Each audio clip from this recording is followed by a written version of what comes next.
y aclara y defende su cuerpo el congresista Celso Lobregat del Distrito 1 acerca del mga kontrobersiya como el no hay coordinación ng gobyerno lokal con el asida del mga proyecto desde su fondo na Kongreso, como el asunto del bungkada del camino na Calle Campaner que da más temprano y inspeksyon na el alcalde Climaco. Asigun con Lobregat, año 2015 pa lang, sabi el alcalde Climaco con este proyecto que tiene el proyecto para el Barangay Road como aquí parte na Campaner Zone 3.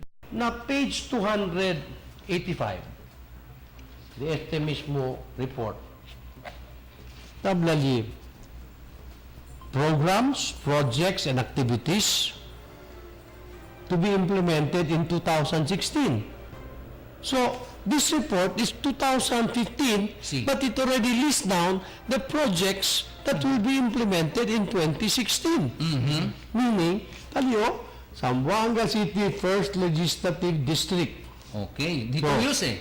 Number 1, number 2, number 3.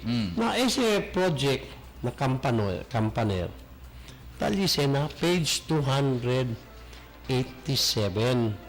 Under roads and bridges, local roads, not national roads, local roads. Okay. Number 11, Okay. rehabilitation, improvement, construction of road at Campaner Street, Zone 3, Zamboanga City. Nataliganin na di suyo report.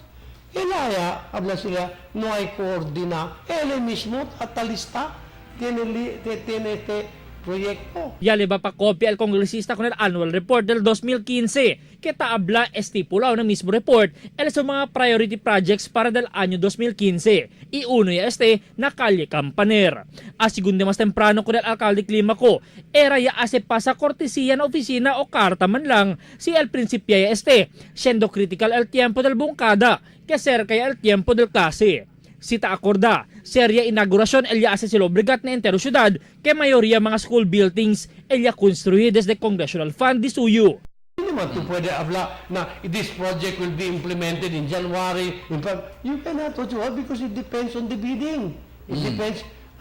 Hindi naman ito pwede hacer todo na January. Hindi naman ito pwede na este año ya tiene election ban. So you could not make everything, all the projects. But you already say na there will be a project. Mga proyekto. Montón proyekto también el aura talina vista del gobierno local después que deja abandonado y si hindi falso la sida el aura taman monitor también sila. Albert Luna, Dateline Zamboanga.